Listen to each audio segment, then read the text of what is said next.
What's up out there in YouTube lands? Me, your boy 87 Show. Nothing. I got my boy Philip Kampa on the beat. Nah, I'm just kidding. Nah, but for real, shout out to that man SoundCloud. If you have not heard it, please do so right now. That is SoundCloud / Kampa, Kampa 504. Yo, check out his plug. All right, for real, guy's fire. It's lit. I mean, it's the opposite of what the deck is that he's playing, which is Mermail, because it's wet. But if we were going to scale his music from fire to water, it'd be Mermail's because it's wet. It's soaked, all right? It's drenched. All right? You get what I'm saying? It's good, all right? So, yeah, we got that understood. So, now let's go ahead and get into his deck profile. So, he played Mermail's. He got 4th place. And he played 2 Dragoons, 2 Heavy Infantries, 2 Marksmans, the 1 Diva, 3 Gamma Seals, 1 Maxi, 1 Abyss Gunday, 1 Lead, 3 Megalos, 3 Abystas. He also played 1 Abyss Tuge. He played the Mooling Glacier, just 1. 3 the Elentis Press, whoever he is. 3 of those. 1 Ronatonin, 3 Swap Frogs. The Abyss Scale of the Michijuchi. 3 Book of the Moon. Here's the 1 ofs, the 1 Dark Hole, the 1 Day of Peace, the 1 Regeki. Did I miss one? The 1 for 1. Yeah, that guy. And then he played the 3 Twin Twisters and the 1 Upstart Goblin. No traps because you want to, you just want to kill your guy. All right? Traps too slow. Then he side decked 3 Ash, 3 Drows, the Kaiju Sticky String, the Multi-Dimensional Kaiju, the 1 Interrupted Slumber because, you already played 3 Gamma Seals, so why not? Soul Charge, 3 Shattering Arrows, for Pendulum Magicians? Yeah, sure. Imperial Order, Pendulum Magicians, and the Torrential Tribute, sorry. Spaced out, like, what the fuck card is that? Then the side deck, 1 Armory Arm, 1 Brio, 1 Leo Keeper, 1 Odd Eyes, 1 Tatsunoko, 1 Trish, 1 Dolphin, 1 Abyss Dweller, 1 Abyss Gaios, 1 Red Eyes Flare Metal Dragon, 2 Totally Awesome Frogs, 1 Decode Talker, 1 Miss Starboy, aka The Weeknd. I'm a motherfucking Starboy. Y'all get that? Alright, cool. And the 1 Proxy Dragon. So, yo, this deck was definitely a throwback. I'm starting to see like a trend. A lot of decks coming back from the dead. Shout out to my boy Philip Kampa for bringing this one back. This is definitely one of my favorite ones. And I asked him, some couple of questions here. First he gave me his whole grand scheme of everything. He said, and I quote, "No sleep. He 3-0'd the entire deck. He wanted to make something to go second and have the first battle be the last battle of that game. His goal was to catch people off guard, which he clearly did, with a deck that some people aren't too familiar with, or it's just, they don't really remember what it did. Round 1 out of everybody, he got a bye. Yay. Round 2, he played against Spirals. He played against JP, the homie, and, he came out on top. Shout out JP. Round 3, he played against Spirals. He got pooped on. He's not going to lie. He's very humble about it. He got 2-0'd officially both games. Round 4, Chain Burn. Look, if you know me, or if you know my guy Kampa, the way I know my guy Kampa, Chain Burn is his shit. I feel bad for the guy running that deck because there's no way he was going to lose that fight against Kampa. Like, dead ass, nobody is going to, you're going to have to, like, literally physically kill this man with fire, burn him alive before you can actually beat him playing Chain Burn. I'm just saying. But, after the guy, wasted all of, he says, this deck is his baby. I just said that. In no way is he going to lose to it. He just pushed past him being able to see any of his meaningful traps, and with the Odd Eyes Meteor Burst, he worked around Swift Scarecrows, and he took the W. So, there's that. Round 5, he played against True Draco Invoked. His boy Brandon from Lafayette. Shout out Brandon from Lafayette. It was a back and forth game, but he got him game 3. He turned the pressure on hard, and if he didn't win when he did, if Kampa didn't win when he did, Brandon would have definitely took his ass out of the game. Also, check out the man's Twitch page. That's at Hyro Hirojiki, Hirojikki. I'll leave it in the descriptions below.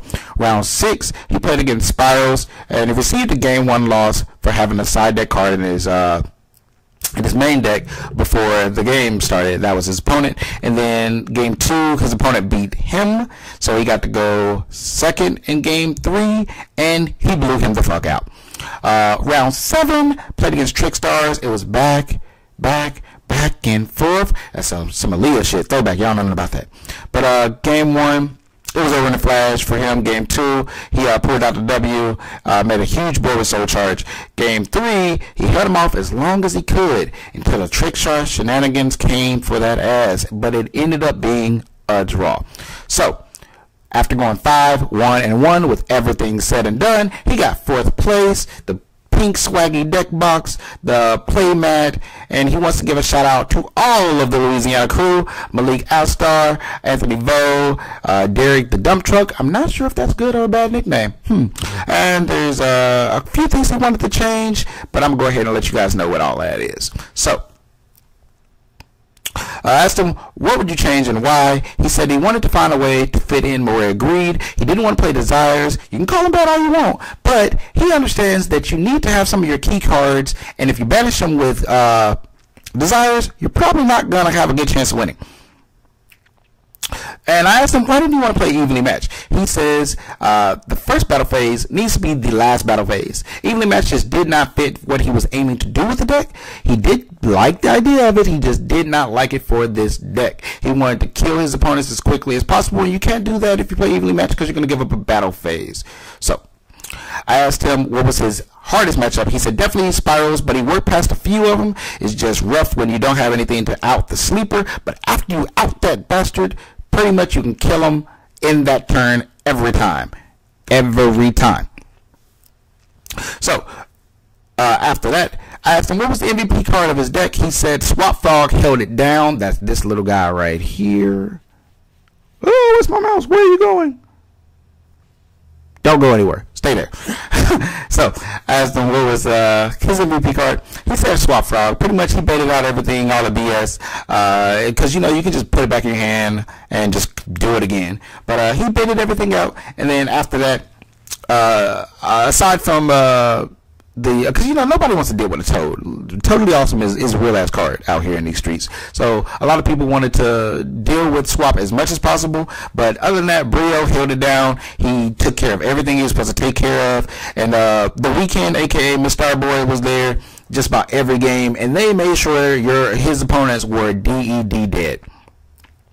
I asked him, can you please tell me any really good opening hand and a play out of it? He said the best thing he can think of outside of the normal Megalo OTK, which can now end with Megalo swinging twice, Mulling Glacier, and Mr. Boy, is the one going first. You need to open the Bistus, Tius, a Swap Frog. You can end on Toad, Abyss Lead, Mulling Glacier, and Nabestus with 2 cards in your hand and having discarded 3 of your OP opening 5 cards. Other than that, what deck was he afraid of coming into this regional and why? The normal shakiness that he gets from Spiral, that's always going to be a thing with just about every player because Spiral's still a good deck. But the deck that he thought was really vicious was Trickstar. Banishing an entire hand is very crucial, and he feels like that deck can just grab a W out of nowhere. With the well-timed reincarnation plus the whole double reincarnation draw and play, too good. AKA, boy, you gonna get your ass. No, I'm just kidding. So shout outs once again, Anthony Vo, or no, not shout outs. I asked him who do you think were good players at the event, because a lot of people want to know, hey, was this event even worth talking about? Because we don't want to hear about, you know, some 12-person regional where you just stomped on a whole lot of scrubs. But no, there were really some good players there. Anthony Vo was there, he was there. You can't beat yourself, but you added yourself anyway. That's petty. That's some shit I would do. Malik Alexar was there. Cody Angeloff was there. Jesse Gallic was there. Hani Jawari was there, and his brother, I don't know his brother's name, Norman Arfin? I know I fucked your name up. And JP Ascendant. All of you guys were there, and there were some other people that he just did not name, but trust me, this event was a pretty good event. And last but not least, I asked the man, when are we going to get our Yu-Gi-Oh! Trap song? Because the culture needs this, okay? Y'all don't understand. This guy is probably one of the, like, there's a lot of people in Yu-Gi-Oh! That can spit some hot fire. I know I can throw some shit together. I know Joe Grizz can throw some shit together. I know the Dual Police can throw some shit together. I know Cali Effect can throw some shit together. Y'all don't understand. Kampa is probably, like, I'm gonna say, if he's not the best one, he's at least the next guy next to the best guy. All right, he is. Oh, and Anthony British, the space fighter. Shout out British, man. Shout out. But this guy, Kampa's on a whole nother level, right? So if you guys once again did not check out that SoundCloud, y'all need to check out that SoundCloud. That is soundcloud.com/Kampa, Kampa 504. Check that man out. But I asked him, when are we going to get this music for the culture? And he says, yo, he really wants a Yu-Gi-Oh! Song to happen. He just needs somebody to collab with, bang it out for a feel. And he really wants this too, so he is going to get working on it. Alright, that's pretty much it, guys. That's all I got for you guys today. If you like this video, give me that thumbs up. Smash the like button. Share this with your friends. If you want to put an input on what you think he should have ran versus what he didn't run, leave that in the comments below. Race to become the first comment on my videos all the time. I love y'all. I gotta go. Peace.